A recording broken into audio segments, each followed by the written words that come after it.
We're going to start with that new and exciting episode of the Success Series.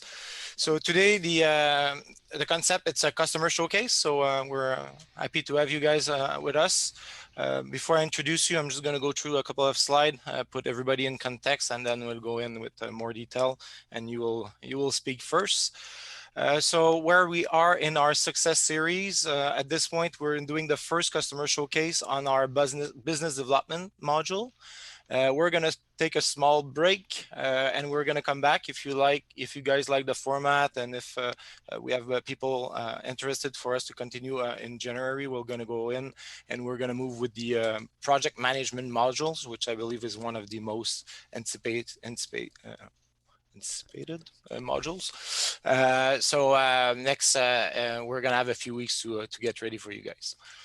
Today, we're going to finalize everything in regards of business development. So for the past, during the Art of the Possible and last week during the demo, we've looked at the out-of-the-box capacity of client. So we've talked about opportunity a little bit, which is a Sales Cloud object, but then we jumped in and really looking in proposal and how we can work with the project template and project assignment to bring back those values. And after that, doing the transfer to delivery. Today, during the demo, we're going to look with a different lens. First, with the Ex Libris, we're going to look a lot at the opportunity with product that's going to transfer into a project directly, not going through proposal. Same with our other partner, Superteck, while Drakya, which is our next, also our next customer that's going to show up. Drakya is going to show us the way to work with also proposal within the loop. So we're going to have three different ways of looking on how you can work with clients during the business development cycle, which I believe is going to bring value. The goal is for you to look and ask questions. This is a Q&A is also open. So a small spying on the Ex Libris team from LinkedIn. I hope you guys don't mind. This is public stuff. So we can see a smooth growth for the past 2 years with the closing to 1,000 employees. So who's going to be the lucky 1,000 employee? Even during this pandemic, having any kind of growth is great. So congrats. As we can see, they are all over the globe. So it's a global provider of SaaS and mobile solution for higher education. Ex Libris has been a great customer of ours at Klient. They were going to tell us more about the specific, but they jumped in on the opportunity to talk to you guys. So I appreciate a lot of the effort. They had to prep for it, so I know it's a lot. So and you're breaking the ice as well with that concept. So happy to have you guys here. I will stop sharing my screen and you guys can proceed with your demonstration. Great. So we're happy to be here as well. Let me share the presentation that we've prepared and quickly introduce myself and Eyal. Can you see my screen in a presentation mode? Yes, we can. Yes. Good. So nice to meet you, everyone. My name is Yorai. I'm the Business Application Manager in Ex Libris. And we have on the line also Eyal. Eyal is the Professional Services PMO. We've both been working very closely from the early beginning of client implementation, and we're with this implementation already almost, I think, for 2 years. Almost. Today we'll showcase how we plan projects from the very start of an opportunity, and how it's becoming a planned project, which is handed over to a project manager. Before we step into showing our implementation and some of our use cases, we'll give you some quick background about Ex Libris and the professional services. And I'll hand the stage to Eyal for that. Yeah. Thanks, Yorai, for that. So as Yannick mentioned, Ex Libris is a global company. We are mainly focuses on higher education solution, might it be library management or researchers outcome management with scholars, and also student engagement application. So this is our main area of solution that we're giving. I guess it's a hot topic with the pandemic and everything remote. I'm guessing you guys are quite popular. It is, and in some cases we brought vast value to our customers in this time. Yeah, learning from home. Yeah, and next slide, Yarai.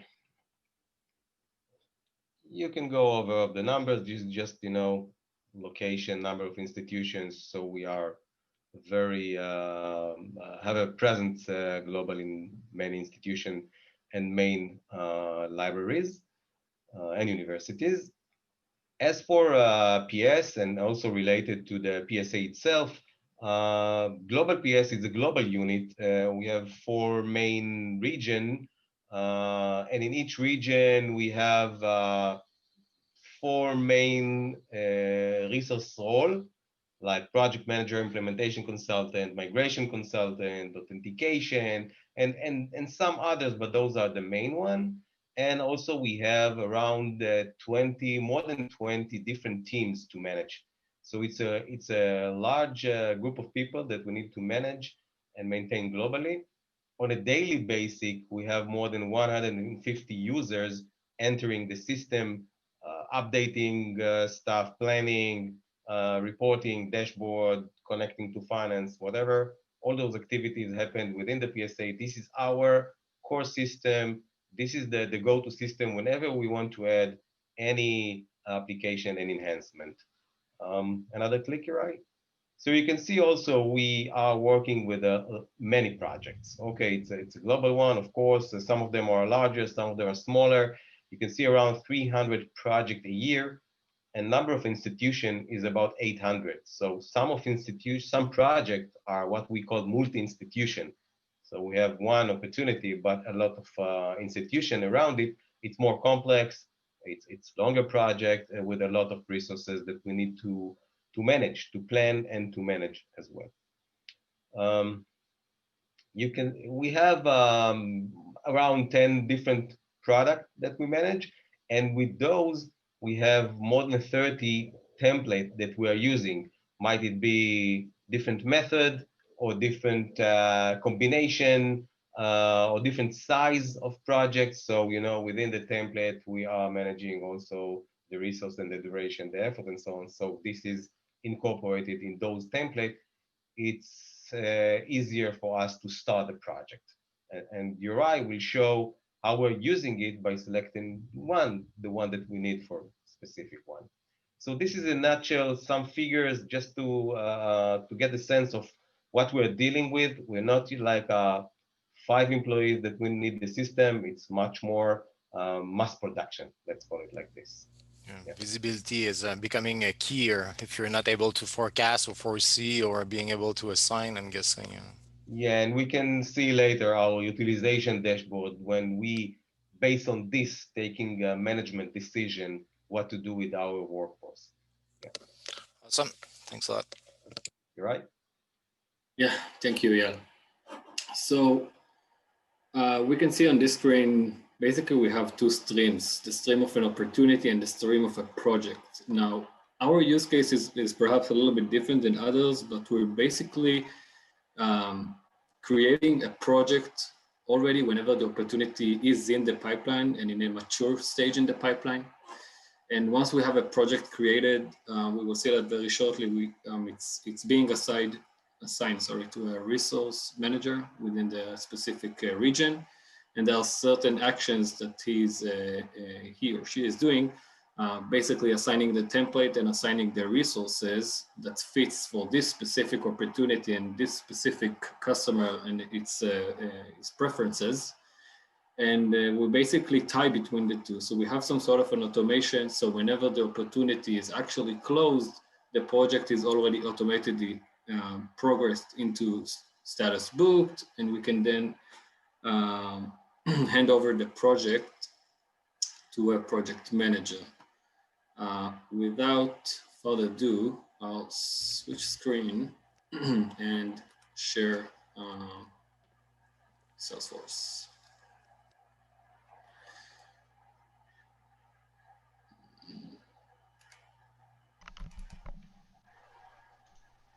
Oops, not the right one, sorry.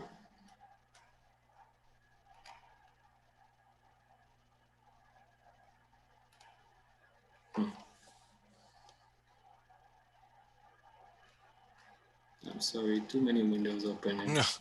It's a classic. Yeah. Which Chrome is that?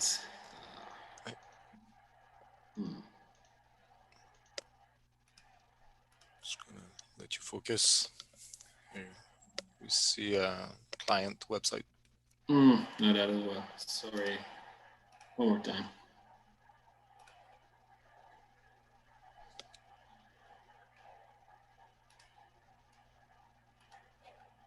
Yep, this is it. Okay, you can see my screen now. Yep. Right. Good. So for the purpose of this demo, I did some steps in advance, but I will take you through, the stages that we're doing specifically from an opportunity to project, and we can focus a little bit on that. So as you can see here, it's a standard opportunity within Salesforce with stages, probability, and of course the opportunity products. And as Eyal mentioned, we have 10 different products. So some of them might be conducted, as a single project, and some we would perhaps do it in different type of projects. But the first thing to look into is that, whenever we're reaching a certain criteria, and usually that's a probability of 75% and more than that, a project will be created automatically. So we can see here from within the opportunity that the project was created, okay? And we also have some linkages, I will dive into that as well, between the project and specifically the the opportunity products. So that's the project that was created. It was created automatically in status pipeline, okay? And it was assigned automatically to the relevant region team, the European team, and specifically to Rebecca, which is the European resource manager. Now, what also happened is that the opportunity passed over the product information, and we now have the project products already within here. If we scroll a little bit below, we have some, financial information coming from the opportunity. In this example, it's just a single dollar each product. But it also gives us the indication from which opportunity this project basically was created. And it also holds, the most up-to-date information from the opportunity. So we're basically giving the resource manager all the information he needs instead of going back and forth between the opportunity and the project. So this is the landscape. This is where they're working. And, whenever we will have more up-to-date information, it will be pushed over here. Awesome. And maybe in terms of tasks, do you create at first, because I think I've asked you to create those automatically, but usually when you create the project, are they empty project to start with? And after that, your team are going to put in tasks? Is that the way you work? Correct. So really the project is created without any template. It's blank, the information that I've just covered, this is what, a resource manager will look into, as well as into information and the linkage to a specific opportunity products. Maybe if I can just say a word on this, I think this is great because what we've been showing with Dominic in the past few weeks is always starting with a task template and a lot of detail, but just starting with the project, it's a great placeholder to after that start working with it, and you can still forecast it. So that's another way to look at it. So it might be less intimidating to start with an empty project and then just add to it, but the goal is that now you have that beautiful container to start working with. Yeah, and I'm going to be stepping into, what the information we receive from an opportunity product, because this type of information is really, the starting point for a resource manager to understand how the project might look like. I mean, what template to choose, right? I mean, we have a bunch of templates, different combinations, and based on the information for each opportunity product, a resource manager can better understand how the project is going to look like. So whenever the opportunity reaches the 75% or more than that, we're asking the sales representative to capture some minimal information so that professional services can plan accordingly. So for example, what will be the target go live date? that the customer would like to go live. We want to know these preferences, okay? How this implementation gonna look like? Is it a single institution or multiple institution? Are we implementing one library or a consortium of libraries? Based on that, our resource managers take into consideration, the customer preferences, what the level of complexity of that project, and what the relevant template to choose. And by having multiple opportunities, products over here, I mean, this linkage junction table, this basically, I mean, by default, we will have one project for one opportunity. But let's say we want to split the project to be one for Alma and one for Primo because it's all different resources. There is a dependency between the two. We will create additional project, link Primo again to a different project, and we'll still hold all the linkages to opportunity so that any financial or sales related integration will already be integrated based on this junction object, whether it's a revenue recognition or other aspects that we want, to keep the linkage between an opportunity and a project. Perfect. Love it. Yeah. So as I mentioned, our template will create, all the tasks and all the tasks and the relevant resources. I mean, the relevant resources from the template will be, of course, placeholders. And I will not take you through the resource planning aspects, but what I do want to take you through is, we are planning it in a few stages. So you can see now that the status of these resources are still new, right? And what a resource manager will do is, update the project status to be not only pipeline, but, after he allocated resources, it will be pipeline planned. So we already saved resources. We know we have an estimation to when it will take place. And this is when, the project assignment will also be updated to soft booked. Wow, good. Yeah. I want to go back to the opportunity, and let's just change the opportunity very quickly to be closed won.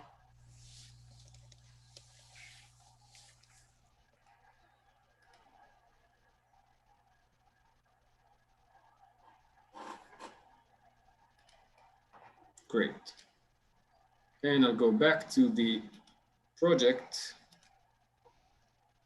and we will see now that the project automatically changed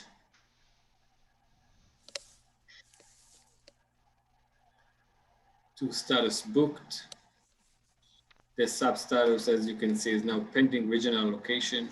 So this is basically a point in time where we're saying, okay, the opportunity is now booked. Let's reconfirm that our plans are accurate, that our resource allocations are accurate, and ensure that everyone, are prepared for that project and have it booked, also from an operational perspective, from PS perspective.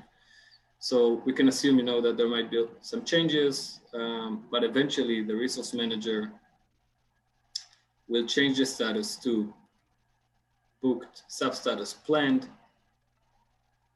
Our project resources will automatically also change to status booked. And this is when we will hand over the ownership from a resource manager to the project manager. That's awesome. Couple of questions in terms of accountability. How do you make sure that nothing falls in the crack? Do you have like a notification? Do you work with list view? How do you make sure that your project coordinator or that your team are not dropping any project? We are working with the reports directly from the PSA, looking all the queue, what we have open, what we just booked, what are the statuses. This is the way we're working. Too many notification. As you saw, it's hundreds of projects. We can't manage notification. So we're looking at the queues. Queues. So you're assigning project to queues. You're looking at list view. No, you have a view of booked project. Okay, so you see which one is booked, and this is a view for the regional manager in Europe. So you see only his part, and he's working on that. Awesome. On top, as a PMO, we have some, oversight to see that, we are in place. Yeah, So it's we really, procedurally looking into it. Perfect. we really limited the notification to be very minimal, so only for very specific events we are sending notifications. So for an example, an opportunity that was won, we will have a notification, as well as to opportunity that was lost, and it automatically changed the project to be canceled. But We prefer sometimes to schedule reports, like a weekly report or a daily one. It's better than getting all those sporadic notifications. Yep. And just having it in kind of your schedule, like every day or every week, you're looking at the same list view to make sure that procedural, Right. procedure is going to be applied Correct. from time to time. Correct. Okay, that's awesome. Good. Is there anything else, Uri, you wanted to show us? I think from a planning perspective, we have some, of course, the complexity of that a project might be for multiple accounts, but that can be a different topic for discussion. So I think we'll keep it. You can see a lot of linkage, yeah. Mm-hmm. And in terms of knowing, I know you don't want to go too deep in planning, but in terms of knowing if your resource or book, if you have enough for planning purposes, you look at the resource planner. I believe you also have reports. So yeah, we have resource planner for the operational view. If you need to assign resource, you see the holistic view of the role within the region, including the placeholder, to see what is the net availability and if you can or can't, allocate this person. But I think that I better showed you or shared with you the utilization dashboard that we are looking at. This is more managerial view. So Yorai, I will share now my screen, okay? Yeah, please. Just a second. Don't hesitate to use the Q&A, people in the audience, if you have any questions. I hope it will be a short one. Just let me know if you can see my screen. Yeah, see it. No, it's fine. Take your time. I think this is very valuable. Okay, good. So what we see here, it's something that we kind of took some reports, few reports, and make a joint one. Altogether, we have a dashboard for each region. Currently, it's Americas, and each role within the region. Currently, it's only PM.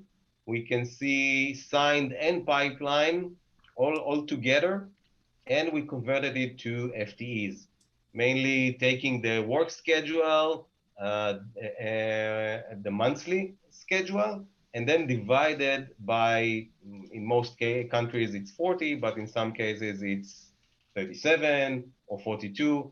Depend on the location, we understand what is the FTE that we have. This is the conversion.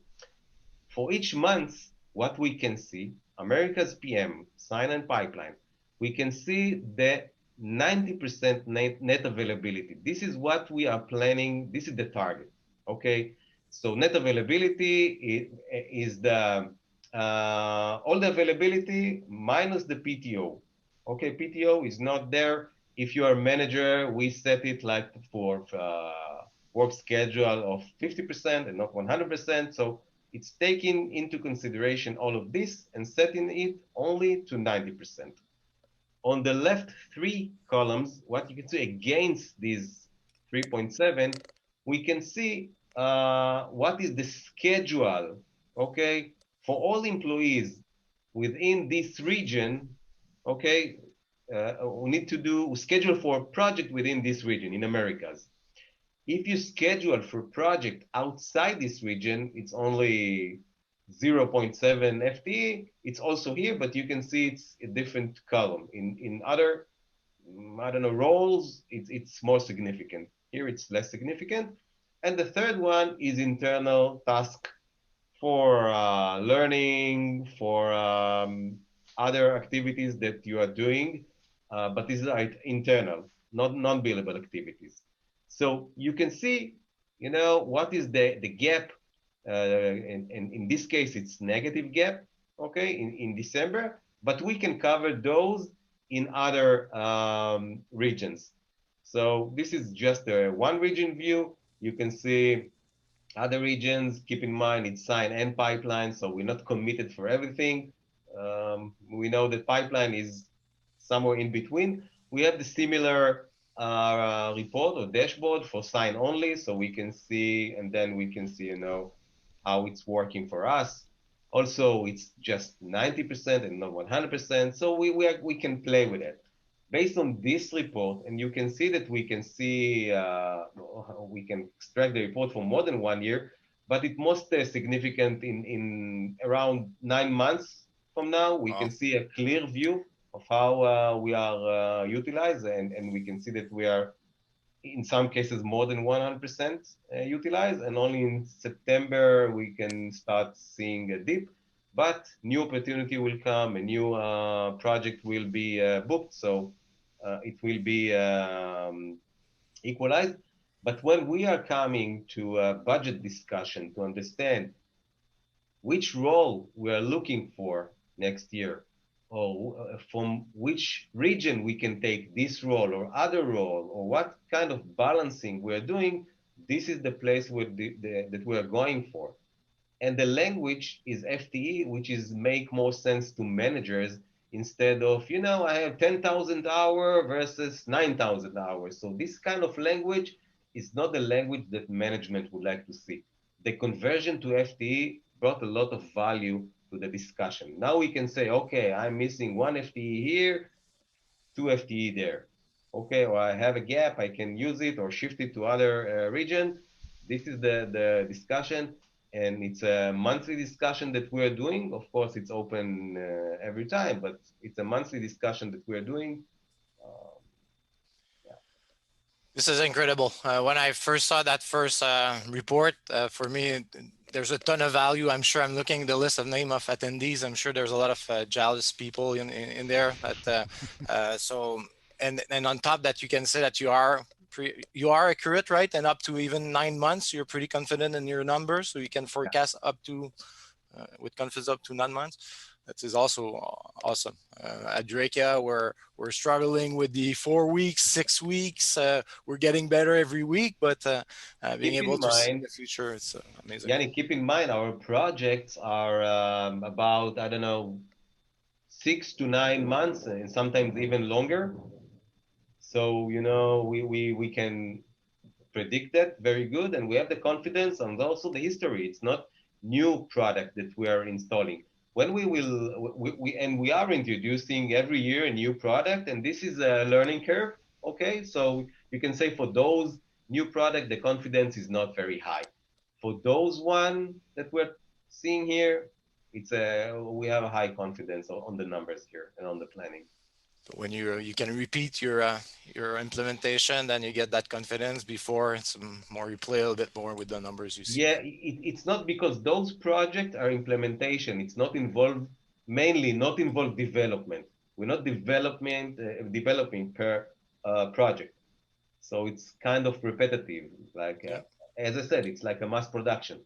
Yeah, exactly. When you add that recipe that you can always apply, and it's a good one, then you get all that benefits. Correct.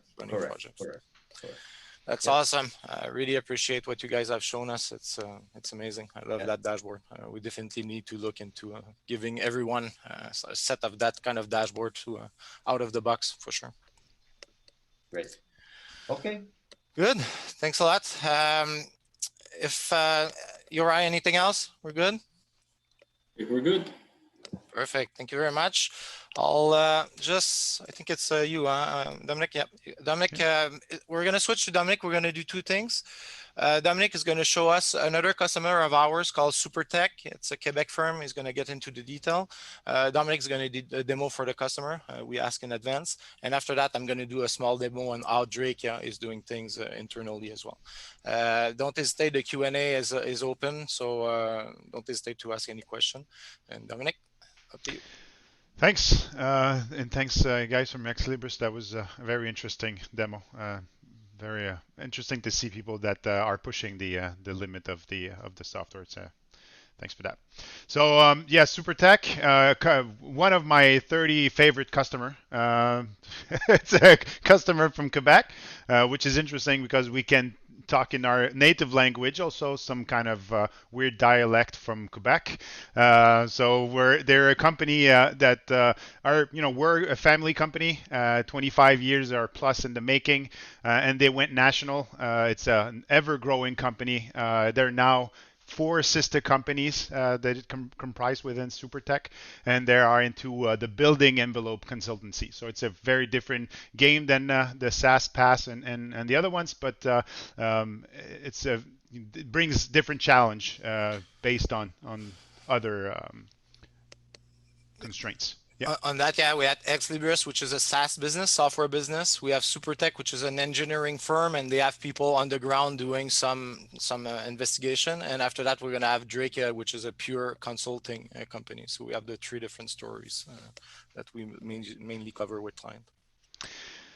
So basically, they launched into a rejuvenating process 4 years ago where they rebranded everything, and they also looked back at all their communication tools and structure tools. This is where they've launched into Salesforce and Client to manage their different process. They wanted to also to systemize and try to uniformize a bit between the different companies, the way they were approaching things, and obviously have a better visibility and image towards the customer and improve the customer's experience.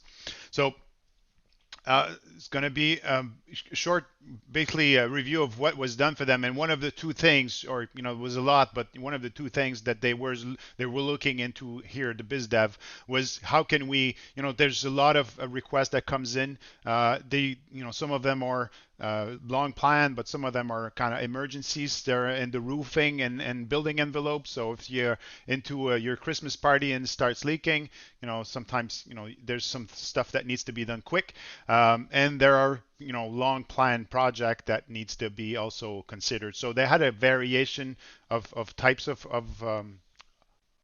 opportunities they had, so they wanted to streamline all of that and make sure that they're not dropping anything. And also, they wanted to be able to use the information that they put into that statement of work, obviously, and spin that into a project. So briefly, if I jump into their environment here, so that an example here of an opportunity that was built. Obviously, we've updated a bit the way the opportunity was built, and we've brought over a few more fields there so that they could build a pretty good document based on templates and even default values. So whenever they open a new opportunities, there's default values that come over and offering different choices of text, so that at least we streamline that part to the customer. So with different description, we'll see basically the goal here is that they can generate from this the statement of work with a very professional look, and it's a complete document. So really there's a few things that they're putting into, rather simple, straightforward what they have. So that's basically on the header and the standard documentation that they're providing, but they're using also products. So what they offer as services is different expertise that they can do. So depending on the requirements of the customer is having, they would choose from a list of products that they have. And here we have a few products that were selected, and obviously it could be a mix of a few things depending on the service. Some of them are hourly rates, some of them are even day rates. So they have daily rates that they offer for some services. They have fixed costs based on number of drillings they have here, would be based on the number of drillings they might be to explore on the roof, or they could have some packages also based on what they're offering. So a mix of things that can be offered on the opportunity itself. So eventually, when everything is built, they have a document generation solution that they're using, so that they can generate based on that statement of work that they've just built, opportunity. They have a very professional document here based on all the information. So they just do it once, generate it, and it's ready to go with every information that comes from the products here, and that can have a description so that they don't need to retype everything each and every time. Once that is, obviously what we've done with them, we want to keep it flexible because, obviously being in engineering here, dependent on weather and a few things, they're not necessarily fully planning everything. But what they want is that we make sure that once they're ready to spin this project into, this opportunity into a project, the information for all that is, as we have variations between the different tasks. The financial information and the build of the financial setup of the project gets transferred automatically. So they would click on create project. It would ask for start and tentative end date so that we get at least a good span of that project. And if I was to, this one was already created, so we have that project that was created and the information. Oh, one thing I forgot to say based on that, there's a few objects that we brought over, obviously on the we reuse or leverage directly on the opportunity. So one thing that sales can decide on is what kind of rate card would that project be using, and that information is reusing the same as what we have from clients, so that gets transferred obviously directly there. And when they start inputting time, their bill rates will be set accordingly directly from what was agreed with to the customer. And on that document also, we're also exposing that rate card in the statement of work so that the customer has visibility on what's to be expected on the hourly rate tasks. And we're also using obviously the organization. They have 4 sister companies, so the same approach can be used, and the branding of the document would be changed based on the organization that was selected. So flipping back to my project, if I open the Gantt, what we can see is that in their case, the limits of the project were created, so start and end date. In this case, I'd chosen December and then somewhere in January to close that. There, they would come over here and agreeing with the customer. Once the opportunity is close one, in their case, they would now start planning. So the owner of the project would then agree with the customer when everything needs to be done. But the main thing here is that the information that we had were brought over from the project, and that's already set up so that all the project assignments, all the hourly rates, everything that is daily rate, then is already set up. It's a great way, the way that Superteck has implemented, they tweak it. So we're not out of the box with this anymore, but you can see the different billing type and the way that all that information, it will trigger something at the end. So this way they can invoice things differently. They don't just invoice hours, they invoice the number of drilling they did. They can invoice quantity also, depending. So there is some logic underneath that's going to create all those things moving forward. And one good thing, that's a custom build that we had done with them. Is the daily rates that we have. So for them, some of the tasks are charged by day, notwithstanding the number of hours you might actually do in a day. We have some rules. So if there is certain, if as soon as you go on site, then it's 5 hours, that is your half day that is charged. If you have more than 4, then it's a full day. So there's a rule there, and we generate daily rates for them also with the system, so that they can invoice, the project can be invoiced with several ways, with several components that can be defined differently depending on what task it is. So very interesting way of doing it. We kept it, they wanted to keep it simple also and straightforward. So there's not a lot of whole forecasting as we just saw with Ex Libris in this case.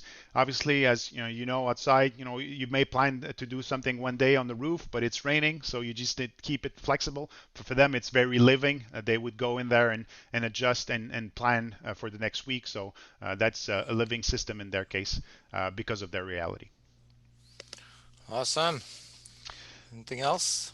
No. So it's, just to wrap up on this one here, is that basically what we've done is that, based on enhancing the opportunity with default values and different fields that we brought over from client, we're leveraging that, and we make it easy to go into creating the project. And in this case also, the document generation solution was FormStack, which gives you a ton of flexibility on how you want to define that, and you can brand your document quite easily based on Salesforce documentation. And that would make it easy for them. We saw some Latin in there, but they're bilingual, but I'm not Latin, so that's English and French. But that's a great way when you have to deal with multilingual. If you have a document generation tool, then you can have just two different templates, one for French, one English, one Spanish.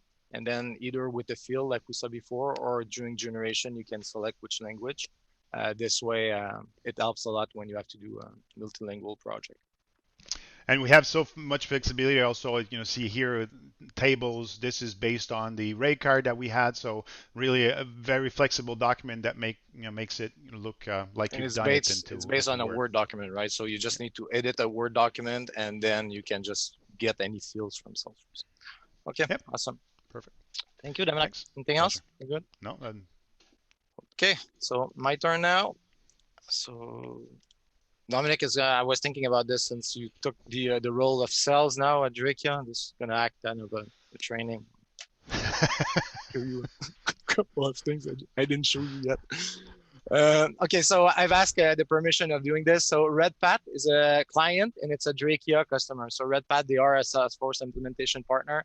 It's an opportunity we won with them. So it's a project, an ongoing project. I think the project might be on the close side now, but we're working with them on an ongoing basis. So I want to just start from that opportunity. So I would track in the sales cycle the exact same way I would do anything else. Like Ex Libris, at some point during the stage, I would create a project. But before creating a project, I would go back to more the classic scenario we're talking about before. So I would create a proposal. As you can see here, I already have 4 proposals created in the past. Some with 0 hours that might be just tests I was doing and to validate some numbers. Some other, you can see there's 84 hours, the other one 45. So that's a good way to just keeping track of every variation that the customer might have asked. So I'm just going to go in. So just keep in mind that this one, for example, wasn't closed. So I'm still working and estimating it. So I would come in here in the proposal, and the same way we saw the other day with the import from project, I would import from a template, and it would create the line here. So engagement lead for 35 hours, solution admin for 10 hours. And on top, the discussion I had with James was to add some of the modules that Drakya has. So Drakya has a prepayment package, and they have a proposal and opportunity package. So we went in discussion and we added those 2 lines here. And some of the custom work we did, so as you can see, some are hours, some other are fixed fee, is that we added a few fields on proposal line. So first, when it's a product, as you can see here, we're linking it to the product. Those are standard field. We have the discount we can give, so everything is going to be calculated. But we've added as well a description rich, so it's a rich text field. So in this case, there's none, but I could have put bold or underline. So adding rich text field in that proposal line is going to give me context. So because we selected the product, obviously this came from the description of the product. I didn't key that in automatically. It came by default. And now I have that new proposal with all the different lines and the information I want to say about each line. When on the professional service side, you would still work the statement of work. So a title, the intro, maybe some schedule, maybe the statement of work details. So again, we added those fields. So those are custom field. We're thinking of bringing those as a standard in client, but with Drakya, it's still on the custom side of things. And from here, what we created a button called Sync to Opportunity. So to go back to that link between sales and operation. So now we're re-pushing back the information, the same as Ex Libris, we're pushing information from the opportunity to the project. Now we're doing the inverse, the reverse, and we're pushing those lines. And those lines would become the product of the opportunity. So you can see it here. So it's the exact same thing with the same description that would have been pushed, the same pricing. And for Drakya, again, the same as Superteck, we're also using form stack. So when you press the merge document, I think we only have one template now, but you see I have that service contract. I could preview or I could merge. You could have several templates. From that document would be generated. So those are standard statement of work with the images you saw before, with the description I put on the product. And one other thing, I think there was some people from Cordis here. So in the APR, there's also the approval portal that we've created with one of our customers that we're using internally. So when we're done with the PDF, we're creating something called an approval status. And you can see here, there was 2 approval status. So Let me look at the one that's been rejected. So why was it rejected? There's a reason, but you can see I didn't have the package here. So James wanted the 2 additional package.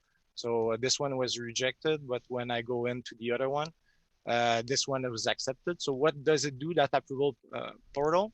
It just serves a PDF. And at the bottom, usually, when this one has been already accepted, but when it's not accepted, you have 2 buttons, approve and reject. So instead of e-signature and having people to print and sign, Drakya has decided to go with an online approving system, custom built. So this is a custom built. If you guys are interested, Drakya can provide this to you. But this for us really shortened the sales cycle. So we don't have to wait for people to print the document.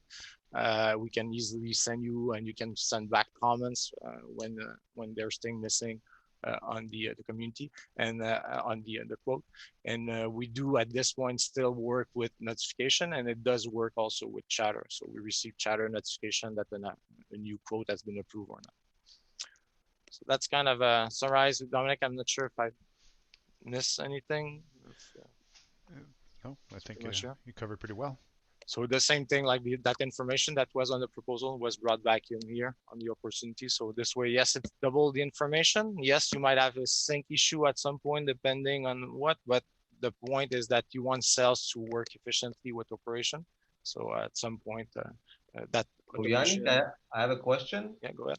At what stage you ask from sales to fill all this information? Because sometimes opportunity are very, not mature, and it's only, I don't know, 15%. They just, met the customer once. What stage they need to fill it in order to create a project and fill and get all the data in the project level? Yeah, we're still working on this, because the way we work is the sales cycle could be very short, like 3 meetings within 3 weeks, or it can be last half a year or a year. So depending on how we feel it, but we're going to work, and we're starting to work more closely with forecast categories on the opportunity. So for me, it would be when when we're able to move from a best case scenario to a commit scenario. For sure, the commit absolutely need a project. Best case, ideally, would also have a project. So for me, it's when it's pipeline, we're not there yet, but I prefer working with forecast categories in those things, not necessarily where we are in the stage sales process. But as soon as we need to generate a statement of work, we would need that project to be created. So at some point, we absolutely need to create a project. And it's a delicate line before spending too much time adjusting a project versus the deal will close or not. So yeah, forecast category is what I would go on. It's like, you took the CPQ part and then combined it, forced it on the PSA to create a project. So at some point, not very early, but at some point in the project, they will have to do it. Yeah, because on a SaaS business, you always, not always, but quite often it's known which module you guys sell, so you know which template goes with. Some other time, not maybe in your particular case, but a lot of our SaaS customer, they pretty know in advance, so it's easy to trigger. On the implementation side, quite often it's really customer specific, so there's going to be a lot more to be done. So we start usually with project before going with opportunity product, because we need to play around with a bit more with the hours before bringing it as kind of line items. Okay. I think there's a question from Tim asking do you sync information from opportunity to project or project to opportunity, or both? Our process for now, it's really from the proposal back to the opportunity. So every time you would need to change something, if you want to be in sync, you would go back to the proposal, change it there, and then push it back. So the service team always know and it should be done by the service team. The sales team could work with discount. They can maybe put something optional as a second phase, but when things need to be done, so yeah, it's one directional at this point. This is custom work, right? In continue to Tim's question, so basically what pushes in creating the project is a proposal rather than just the opportunity. Would it be correct? It's it's the proposal. The project is built to estimate. Then the proposal is holding that estimate, but we're tracking the sales cycle with opportunity. The opportunity is created very, very early, and then the proposal is created a bit later on. But yeah, the project, the information about the project is all about proposal. I'm not sure if I answered correctly the question though. For Was me, that the question? yeah, that's a good answer. Thanks. Any other questions? That's pretty. Dominic, do you see anything else? I think it's all Nope. clean. Yeah. I think it's clean. Yeah. Okay, so if you're still looking at my screen, next one is going to be on the 13th. It's going to be our project keynote, our client keynote on project management. So we're going to show you, we still need to work out the agenda, but project management, it's really assigning resources, but running project with project status. Most probably we could have done 8 webinars just on project management. So we're going to need to pick and choose our topic. If you have any requests, please go in the community and write in one of the groups. We're going to do a cleanup and moving forward on the community to make everything more visible.